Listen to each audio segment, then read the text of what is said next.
In 14th century London, you couldn't legally sell a loaf of bread, forge a sword, or even make a shoe without getting permission first. Permission from who? Not a king or a lord. Permission from the guild. These powerful brotherhoods of craftsmen were part trade school, part social club, and part mafia. They were the gatekeepers of the medieval middle class. They set prices, controlled quality, and decided who was allowed to work.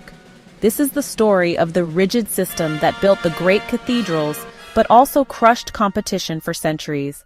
As towns and cities clawed their way out of the Dark Ages, a new class of people emerged: the artisan, the skilled craftsman. With the growth of urban centers, a new problem arose.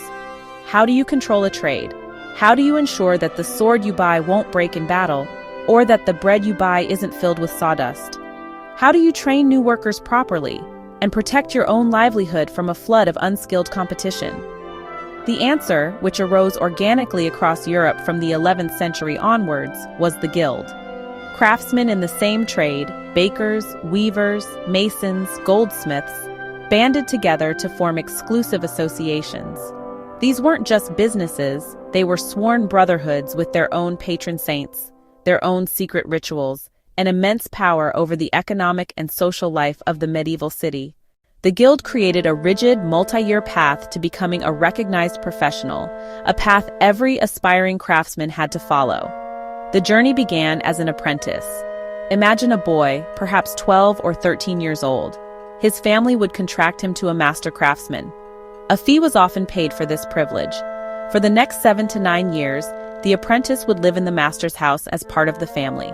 He would work without wages, his labor exchanged for food, a place to sleep, and a complete education in the mysteries of the craft. He would learn by watching and doing, starting with the most menial tasks: sweeping the workshop, fetching materials, tending the fire, before slowly being allowed to handle the tools and learn the trade's secrets. After years of service, if he proved worthy and didn't run away, the apprentice graduated.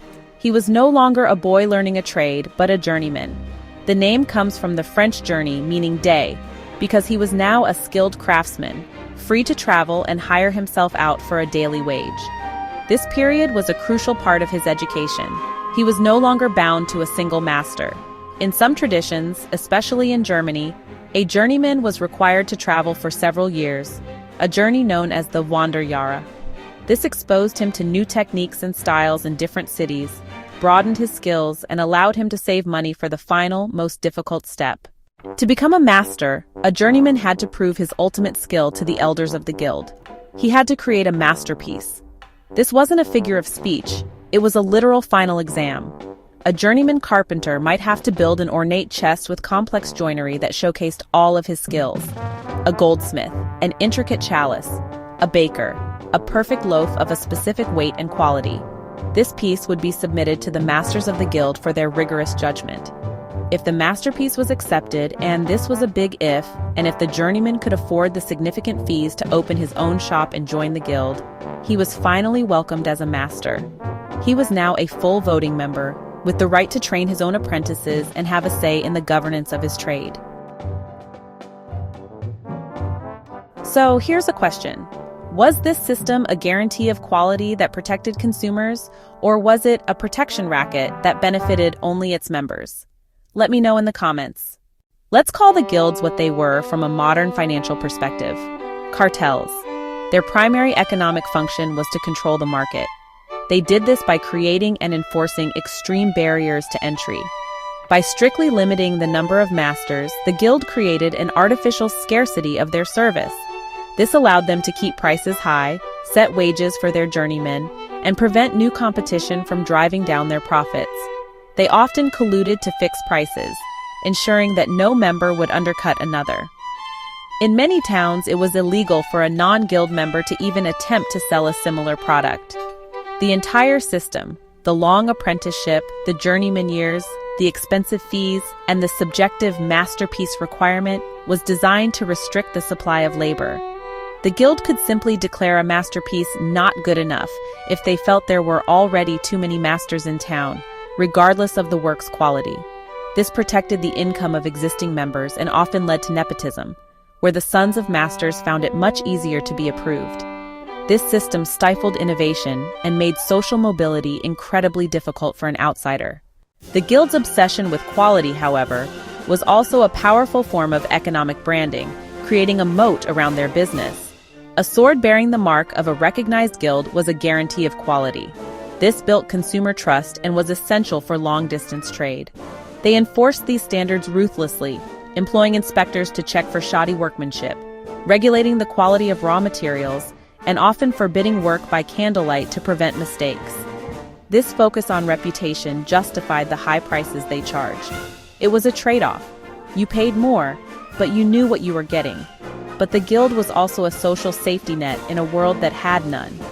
Members paid dues into a common fund that supported those who fell on hard times. The Guild would pay for a member's funeral, provide for his widow and orphans, and provide loans to members in need. They organized festivals, participated in civic parades, and sponsored chapels.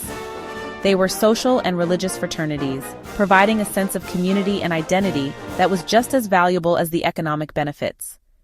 Then, to become a recognized professional, you had to follow the strict, decade-long path laid out by the Guild, an organization controlled by your direct competitors. Now, to become a doctor, a lawyer, or an electrician, you have to graduate from an accredited university, pass a state-administered board exam, and be admitted to a professional association, like the American Medical Association. These modern institutions serve a very similar function. They set standards, control the supply of qualified professionals, and create high barriers to entry, which in turn keeps wages high for those inside the system. The medieval guild created a world of stability and quality for its members, but it came at the cost of competition, innovation, and opportunity for outsiders. It forces us to ask a question we still grapple with today. Where is the right balance between protecting producers and encouraging a free market? And who gets to decide? Follow at The Human Timeline TV to see the full story.